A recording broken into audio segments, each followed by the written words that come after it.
I'm Arthur Malman, your host of GGG Insights, and thank you for joining us for our summer series on the future of East Hampton, the problems, the opportunities, the challenges.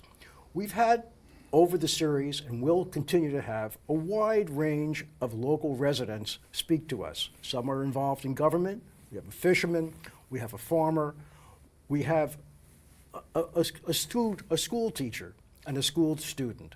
We also have today Ira Barocas. Ira was a merchant captain who's retired and is very active, as many of you know, in local environmental and other conservation efforts here in East Hampton. Ira, do you want to just give us a little bit of a background? Sure. As you mentioned, I did go to sea for almost 40 years, one way or another, but I also was a teacher. I went to school for counseling. I have a couple of sons, which I graduated from college with. They were born about that time. And I live in Springs. I first got involved in East Hampton, I guess it's 45 years ago or more. I had a friend that actually, she and I were writing film reviews for the 50th anniversary of Warner Brothers. There was a big film festival. We were working for Film News magazine. And she had a boyfriend who had a house in Amagansett. And I said, wow, it's pretty nice out here, you know? I grew up in Coney Island, always near a beach. We were snowbirds in the 50s. And I wound up moving out here because 40 years ago, I knew a guy that lived on the road that I live on. And I happened to walk into his house and look out the window and said, you know, if that lady next door wants to sell that house, you let me know. She did. And 20 years later, after having bought another house, she did, and so I wound up with 2 houses. Oh, okay. So that's how I got out here. But you know, but during your, when you go back to your merchant captain days, my understanding is that you were actually spending a lot of time supplying supplying the drilling rigs off the Gulf. I did that. Where you had a first-hand view of some of the about problems. yeah, you know, that part of my career. Before that, I did a lot of passenger work, mostly New York Harbor stuff, and also charter work in the Caribbean, scuba diving, instruction, you know, that whole water thing. But as I describe it, I got tired of looking up the Statue of Liberty skirt, and so I went down to find a different job around the time of Katrina. Oh. Great timing. And so there was plenty of work, and they were looking for people that could drive boats, and so I wound up working out of the busiest port in the United States. It's a small port near Grand Isle, Louisiana, called Fourchon. And it was really an education, I must say. It was a very different kind of work. A lot of the stuff that I started doing there, I really thought was that they were kidding me. Like, you're going to do what? You know, you want to back up to that, and a guy's going to swing on a rope to get to a, you know, a burning large candle in the water kind of a deal off the back of the boat. I really, you know, I said, they're just trying to get rid of me. This can't be real, but it was. That's the kind of work they did. And I continually worked my way up until I wound up driving larger supply ships and doing some very interesting deep water exploration, supply work. So you've had a lot of experience with some of the offshore problems or opportunities. Indeed I have. Indeed I have. And I've also seen close up the effects of industrialized ocean gone awry, if you will. I was part of the armada that responded to the Deepwater Horizon. And I had worked there before it burned up, and I spent a good deal of time working there after it had. Ira, you know, this is off topic, but you're here and I'm here. Obviously, deep water wind is not our topic of today, but it's not going to be extracting oil from the offshore area. But you know, you use the word industrialization of the oceans, which has been a catchphrase for a lot of people in the deep water discussion. From your perspective, are there major problems with putting those wind turbines out where they're talking about putting them? That, some of us. I can't really speak from the perspective of the commercial fishermen who feel that they will be terrible for them. Yeah. I can say that in traveling around the world by water, I've seen a lot of wind farms, and it hasn't, over time, really had a terrible effect on fishing. Initially, yes, there's disruption. But what's more disruptive, frankly, is even just the mapping process that goes on for creating leasehold blocks that companies then get from Ocean Resource, the federal government, in order to do things. So when we're talking about offshore drilling, that's a much worse kind of use of the ocean for a variety of reasons, not the least of which is fossil fuel. I happen to be pro alternative energy sources, but extremely against this particular deep water project, since you brought it up, because I think it's not transparent. I think that if you go back and look at the history of the monopolization of energy resources, et cetera, in these huge grids and combines that we currently have, that the consumer is the least important part of that. And I find a real problem with not having any transparency in terms of the actual pricing and so forth, which was simply in the press just a week ago. Yeah. No, I think a lot of folks have complained. Why does this process have to be secret? And the concern is, well, as we all know, we don't know where the deep water per kilowatt charge starts, but we know it increases in a world where the price per kilowatt of wind energy is going down. Right. So something is wrong. But we're on the other side of that curve. Something is wrong someplace, and nobody seems to want to do it. And the other side of it, frankly, from my own standpoint, and I think when there was that big meeting, in fact, at the LTV studios, I said, there's no rush. And there is no rush in terms of that, because, we are now in a transitional phase, and I don't want to delay that phase tremendously, but I think we need to realize that as we start to go towards more renewables, which we have to, it's going to be years before things change. Everybody's not going to be driving electric cars, I don't think, within our lifetimes. Certainly in my grandson's lifetime, he's 10, perhaps. But it's going to be another 20 to 30 years of a mix of fuel sources for public transportation, for lots of other things, and to create electricity, which is the king of it all. All right, let's now move to some of the what you think are one or two of the major problems, opportunities, challenges out here, because that's what we're trying to focus on during this series.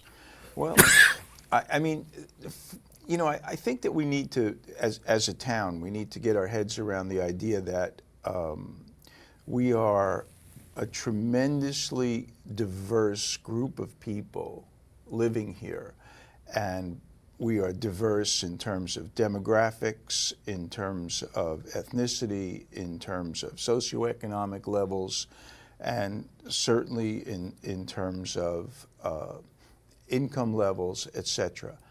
And one huge problem that we have is a lack of affordable housing for people who live here, generations of people who have lived here, working people who come here.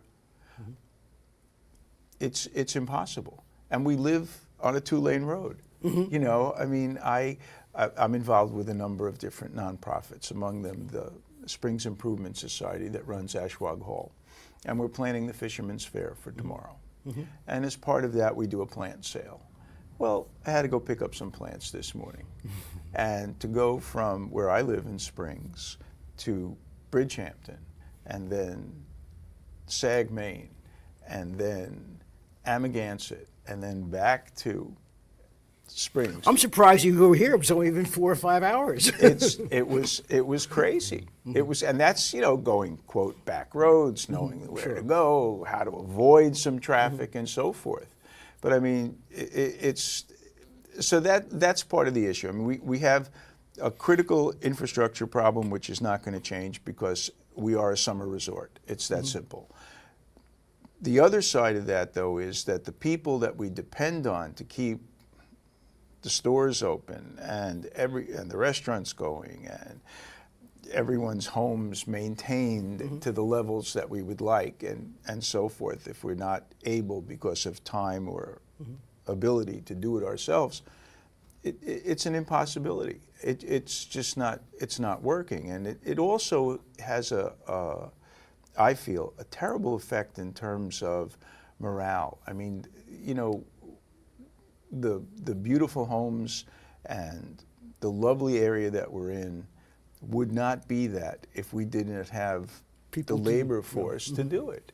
And we have no consideration, it seems, on a real level, despite the town's efforts at in various junctures to really make a dent in the need for that housing. It's a sad situation that parts of the town are just adamant about not having affordable housing for people who come here to work.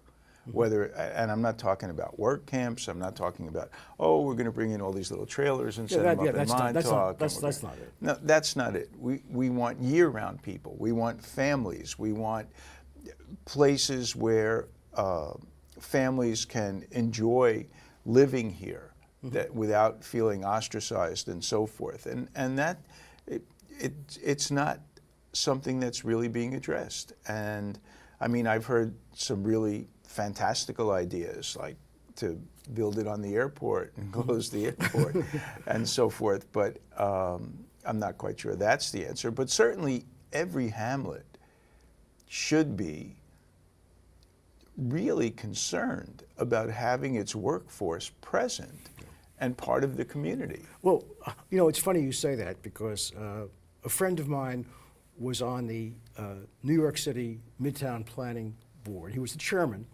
and it wasn't workforce housing, but the issue was drug treatment centers. And we were meeting, and John said, I have to go to a meeting with Mayor Koch about where we're going to place these drug treatment centers.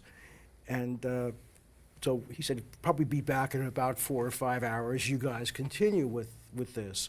And lo and behold, John popped back in 45 minutes. And I said, was the meeting canceled? He said, no. Mayor Koch simply had his people give out a sheet of paper which showed one drug treatment center in every New York City district. And he said, each of you are going to have one. We picked out the ones that we thought, but we want your input. So any place that you want to move your drug treatment center in your district is fine with us. Just give us that address by the end of the week. And I don't want to waste your time, so that's the only thing we're going to do today. And we're looking forward to having your drug treatment centers wherever you like them in your district. Right. And, it really silenced everybody. And in point of fact, and I never realized I was the guinea pig, but under my window across the street is a brownstone, which became a drug treatment center. And we were terrified for the first few months. But now nobody cares. People come in.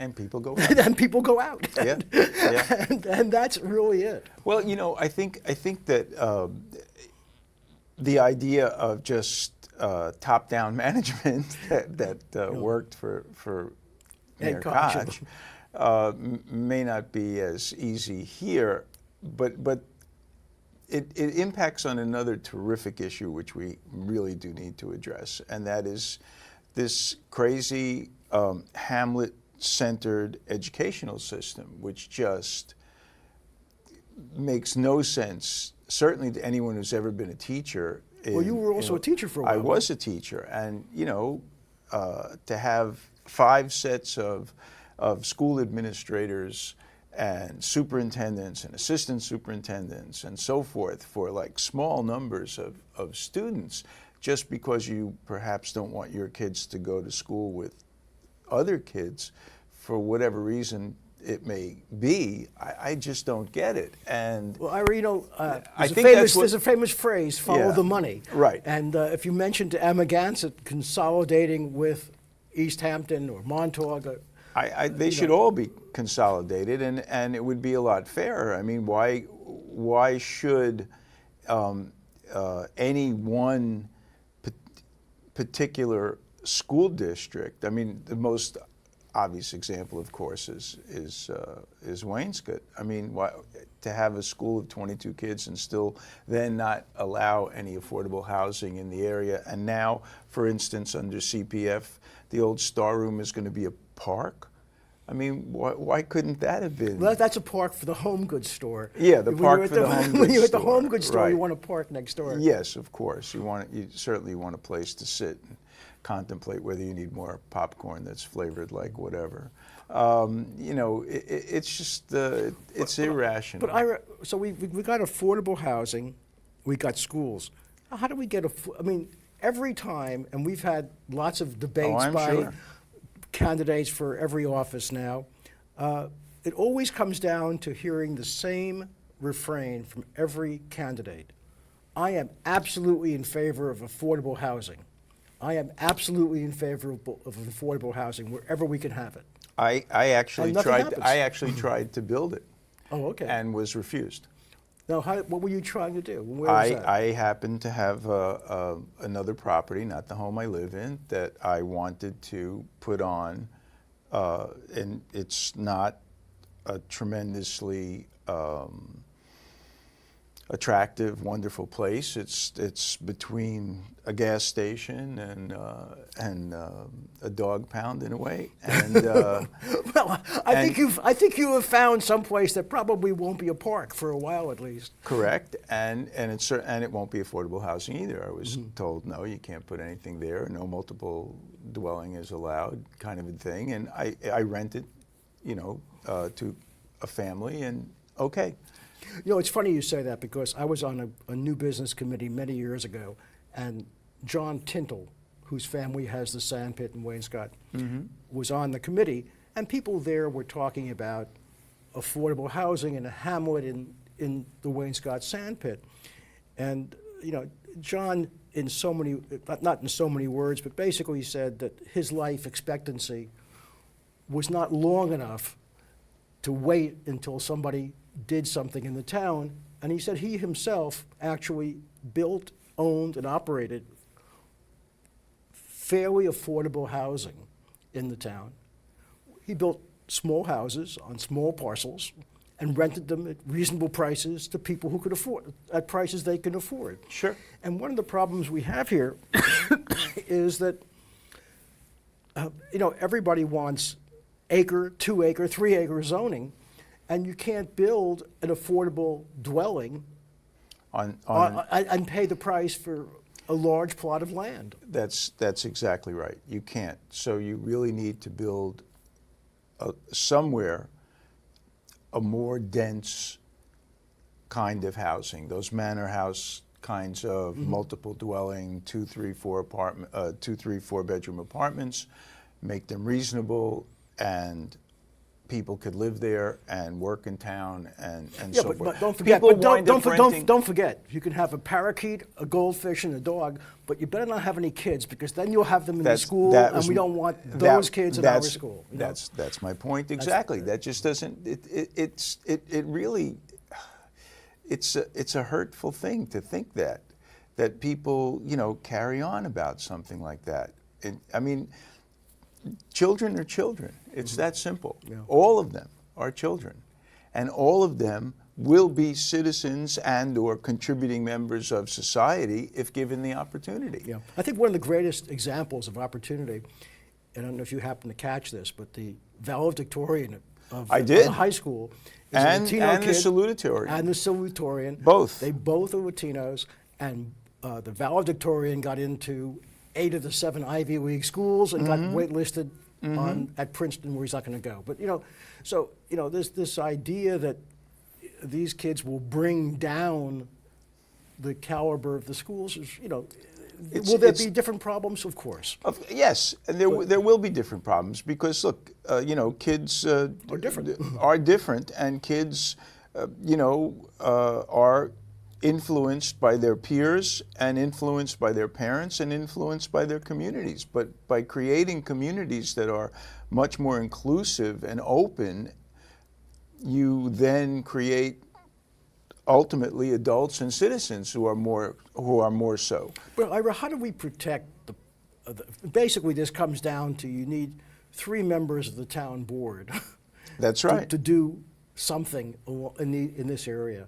Well, the town board has, if I can just say, the town board has done some things. I'm a big fan of Katie Casey's and Tom Rule and so forth. They are trying to do as much as they can, but the amount of pushback that they get is tremendous, I think. And the communities, specific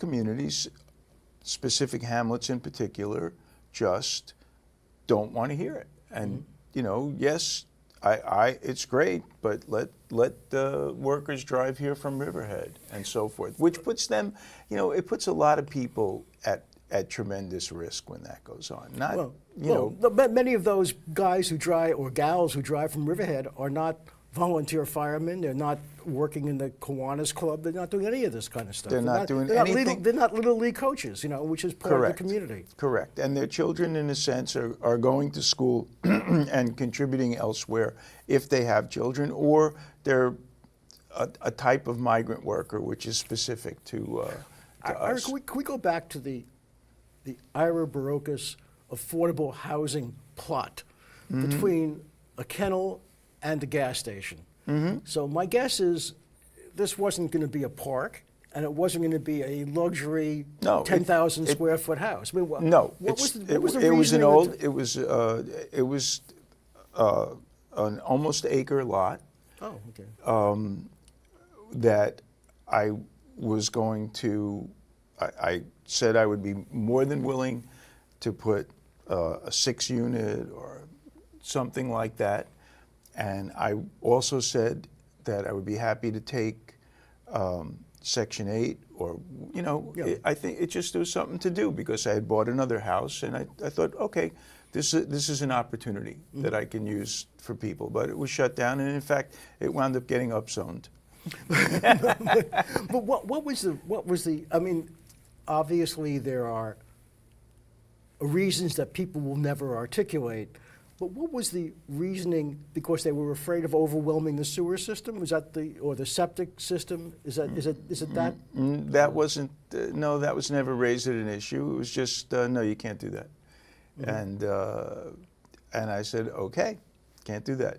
And so, as I said, I made it, a house, a rental house that I only rented year round, to a family and. Okay, and that's what it exists as now. One of the problems, I mean, I now have old parents, and one of the problems. You're still lucky. I'm still lucky, yeah. I have one parent, one old parent. I used to have 2 until a couple of weeks ago. But one of the problems that you have out here is if you're looking for an assisted living facility, the closest is in Yaphank, being built right now. And I've spoken to a couple of people in town, government officials, about an assisted living facility here. Sure. It provides jobs. It provides housing for people who want to stay here. It provides some great jobs actually in the management of them. And the impression I got was, since I'm 76 years old, I may be dead before that project ever took place. And I mean, why is somebody against an assisted living facility which is not 10 stories high, it is self-contained, it is 2 stories on the outside, it actually is 3 stories in the bottom? This attitude of no. and we're going Well, to fight it, is pervasive here. It is pervasive, and you know what? I don't even think in terms of those kinds of the demographic issue. You know, look, I mean, we're contemporaneous, you and I, and I would like to see like a holistic living kind of arrangement where you would have young people, old people, single people, families living in a place. I mean, we call that urban density, really, but I think that's really the key, that you have community among people and the ability for diverse people to be around each other. And I don't think that we really think like that. You know, we're the summer resort, you know, we're the place that swells from 24,000 year-round residents to 124,000 roughly over and under on a regular basis. And I think that I mean, you walk around and what is it that you see more than anything anywhere? It's real estate advertising. So, and I understand that, and we've all benefited from that. I mean, any homeowner in East Hampton, whether they, you know, has benefited from it. But not all homeowners have benefited equally or in their just desserts, which raises another issue. I think that the town... Oh, Ira, no issue that we can talk about will take 14 seconds. Oh, and you're that's right. all the time we have. And I'm sorry I really to hear want to that. thank you. I'm sorry. We could be out talking about a lot of other things I know you're interested in, but I think you put your finger on a really important issue, and that is we can drag our feet on affordable housing, and that's what we've been doing. Yeah. And I want to thank you again. And thank you. Always a Okay. pleasure.